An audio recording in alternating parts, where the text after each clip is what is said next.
Bom, primeiro eu queria agradecer a RTM e pedir desculpas por estar fazendo esta apresentação. Quem deveria estar aqui é o senhor Joaquim Cavacamá, que é o CEO da CIP, que infelizmente, em função dos vários projetos que a CIP está implantando, inclusive na segunda-feira entra a grade centralizada de cartões, que é o pagamento de todos os players de cartões no Brasil. Então ele está com uma agenda bastante complicada, com o Banco Central, exatamente dentro da questão da colaboração, fazendo que todos os elementos estejam colaborando para que nós conseguimos chegar na segunda-feira. Ele pede desculpas e eu farei o meu possível para tentar suplantar a figura do Joaquim. Espero que ninguém vá embora, já que estavam esperando pelo Joaquim. Tentarei fazer o máximo possível. A ideia aqui realmente é a questão do desafio colaborativo. Já o Iared, já o Rob falaram muito bem que a questão da colaboração é chave. O blockchain ele pressupõe ser colaborativo, né? E o que aconteceu? No ano passado a Iared esteve aqui junto com o Joaquim também. E como é que nós estávamos no ano passado, né? Quer dizer, a CIP tem trabalhado isso desde 2012, já no Global Payments. Em janeiro em janeiro de 2015 a gente tem um hype iniciando do blockchain. O Rob, junto com a R3, o Itaú e o Bradesco, já os bancos brasileiros, eles entram em março de 2016 na R3. Nós começamos a fazer, a CIP começa junto com a Fundação de Sociologia a fazer uma catequização do mercado, o que é blockchain.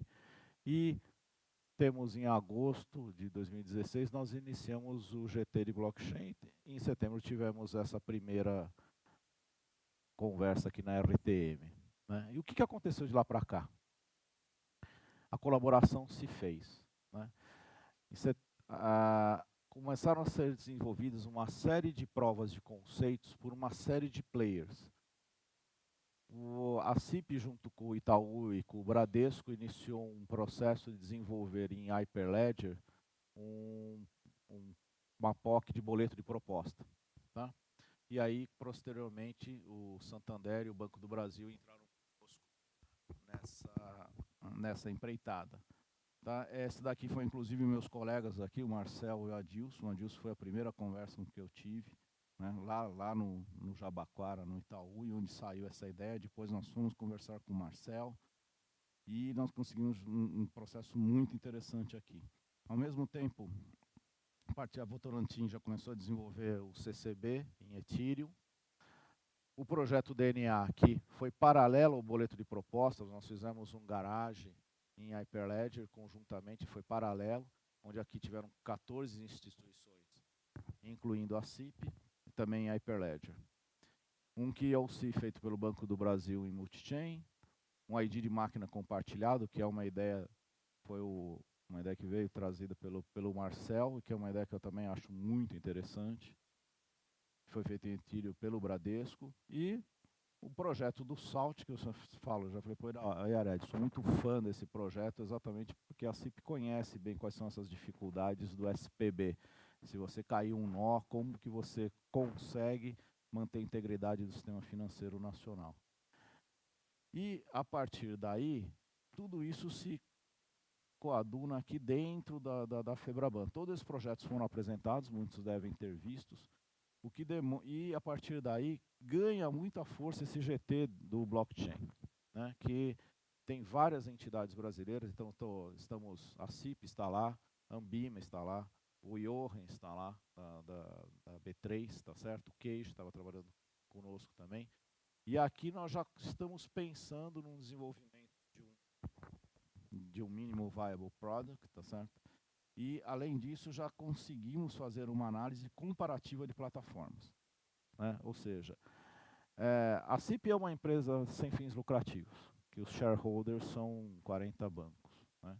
Mas dentro do nosso DNA está a colaboração. Imagina colocar 40 bancos dentro, e agora, por exemplo, com a grade centralizada, que são 19 adquirentes, são credenciadores, 11 bandeiras, 48 instituições de domicílio, como emissores, como instituições, estabelecimentos para pagar estabelecimentos comerciais. Como fazer com que tudo isso funcione? É só através da colaboração. né? E o intuito dessa proposta é falar sobre desafio colaborativo, né?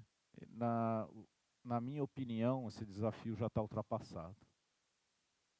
E por quê? O exemplo, aqui tem o exemplo, por exemplo, da CIP, como que nós fizemos esse trabalho. Em agosto, nós conversamos com o Bradesco Itaú para fazer o boleto de proposta.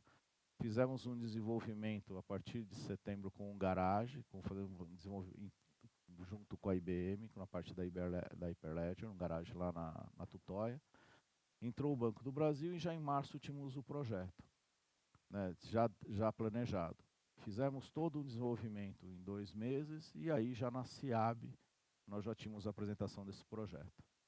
E agora a gente está exatamente naquela posição do GT do blockchain, se esse projeto vai ser um dos nossos MVPs ou não. Aí é uma decisão. Um outro ponto importante na colaboração é formar conhecimento, né? Um outro ponto que a CIP está muito preocupada. Nós fizemos treinamentos de Ethereum, treinamentos de Hyperledger, treinamento de corda, e agora vamos cada vez mais aumentar o nosso relacionamento com a R3 a parte do corda.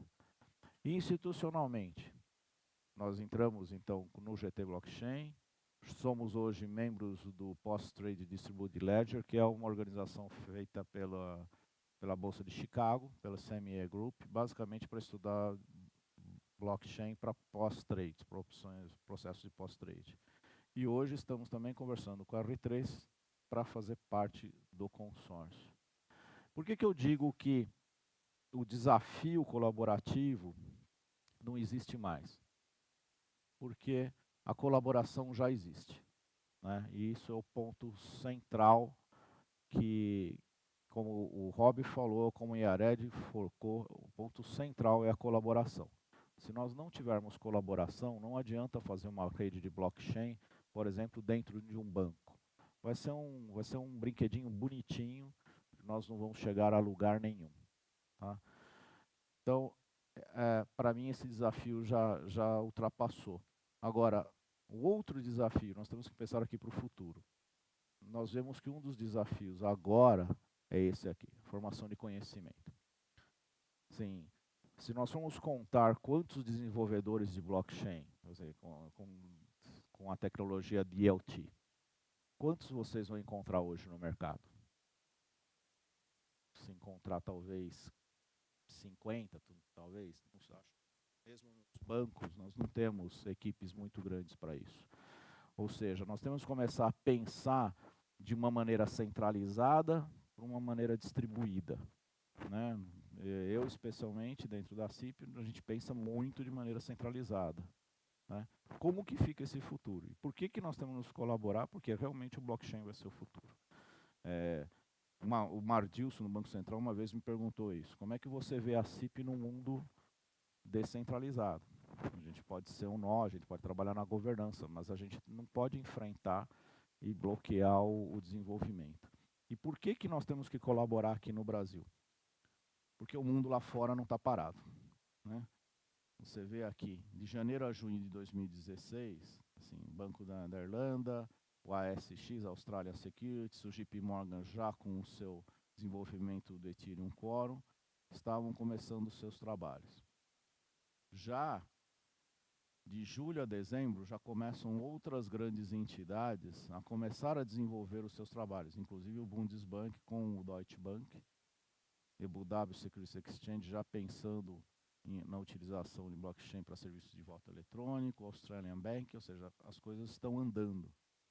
E agora, inclusive a própria SWIFT, que o DLT pode ser um problema para a sobrevivência dela, está envolvida em como se inserir nessa tecnologia, porque senão ela vai ficar para trás. O Banco da Coreia, já com a R3 com consórcio para utilizar, o BBVA, a primeira transferência internacional, o Nasdaq junto com o Citi, ou seja, de novo a colaboração aqui ocorrendo. E assim, se nós não nos colaborarmos e um ficarmos lutando contra o outro, nós vamos perder a luta para o mercado internacional, né? O Yared falou que o hype está caindo, mas assim, é interessante você ver como, de alguma maneira, o blockchain, através, por exemplo, do Bitcoin, o bubble, é uma discussão se nós temos um bubble no Bitcoin ou não, mas você vê o que acontece com o preço do Bitcoin e o volume que isso está desenvolvendo, ou seja, as moedas criptográficas estão ficando cada vez mais fortes. Nós temos fundos de hedge de Bitcoins, fundos investidos, XP Investimentos está tendo agora já permitindo fazendo investimento em Bitcoin. Ou seja, isso aqui está virando mainstream, né? Então, quando a gente vê aqui, setembro de 2016, olha o preço que estava o Bitcoin, certo? Ninguém sabia como comprar, como é que você transferia. Ainda hoje tem umas dificuldades. Mas isso aqui está virando mainstream. Então, daqui a pouco está no Jornal Nacional, está no Fantástico, no Faustão, daqui a pouco está aparecendo lá isso daqui. Então, e nisso você tem também todo esse vibe agora dos IPOs, né? Por que eu vou, dos ICOs? Por que eu vou fazer um IPO se eu posso fazer um ICO? Eu crio uma token, né, coloco no meu site, você compra esse token, recebe na tua carteira e depois, se tiver valorização, você vai ganhar em cima disso. Você consegue fazer crowdfunding através de ICO sem necessariamente ter um banco por trás, né?